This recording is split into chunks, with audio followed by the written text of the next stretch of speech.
Yung dati ko pong relihiyon kapatid na Methodist po, protestante po.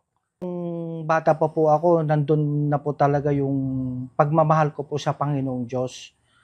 Nung Methodist po ako, dati po akong choir.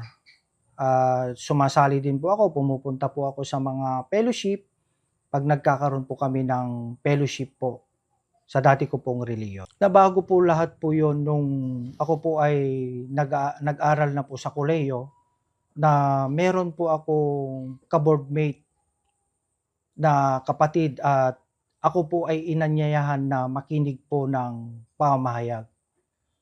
At habang nakikinig po ako ng pamamahayag, yung pagtuturo po ng ministro ay namangha po ako. Sapagkat yung lahat po ng sagot sa kanyang tanong ay binabasa po niya sa Biblia, na hindi po ito galing po sa kanyang kuro-kuro, na magkaiba po sa dati ko pong relihiyon. Kaya nagpasya po ako na lalong magpatuloy at magsaliksik upang malaman po ang mga aral na nasa loob po ng Iglesia ni Cristo. Papaano po ba ang pagtuturo po do'n sa relihiyong kinagisnan ninyo? Yung pagtuturo po sa dati ko pong relihiyon, kapatid na ay bumabasa lang po sila ng isang talata hanggang 3 talata. Pagkatapos na po yon ay ine-explain na po nila base na lang po sa kanilang kuro-kuro.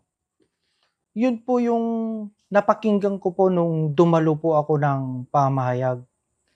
Yung tinuro po ng ministro, tinuro po niya yung pagkakaiba po ng Panginoong Diyos at ang ating pong Panginoong Hesukristo. Tinuro po niya na meron lang po tayong iisang Diyos, ang Ama.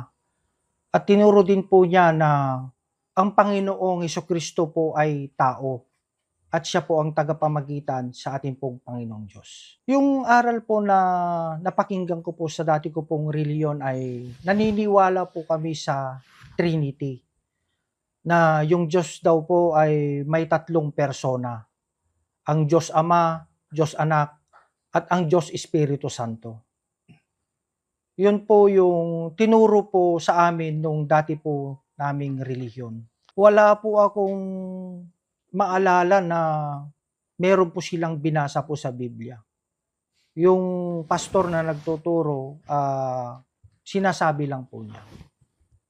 Sapagkat kung kahit na basahin mo naman po yung Biblia mula umpisa hanggang sa huli, wala po talagang mababasa na yung Trinity po ay totoo. Sa Biblia mababasa naman po natin na iisa lang po talaga ang Diyos, ang Ama po. Actually, meron po akong nabasa po nun sa Biblia na yung 1 Corinthians 8:6 ay doon pinakilala po talaga na ang Ama ang isang tunay na Diyos. At sa 1 Timothy 2:5, pinapakilala din po doon na ang ating pong Panginoong Hesukristo po ay tao, na tagapamagitan po sa ating pong Panginoong Diyos. Napakahalaga po, kapatid naman, na malaman po natin, sapagkat ito ang buhay na walang hanggan. Ang makilala po siya na iisang Diyos lamang. Actually, yung gabi din na po yun, pagkatapos po ng pamahayag, ay nagpasya na po akong na magsuri sa loob po ng Iglesia ni Cristo. Nabautismuhan po ako ng 1995 po.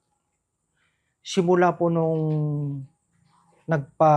nagsuri po ako sa mga aral po sa loob po ng Iglesia ni Cristo, nagtuloy-tuloy na po yon hanggang ako po ay mabautismuhan po.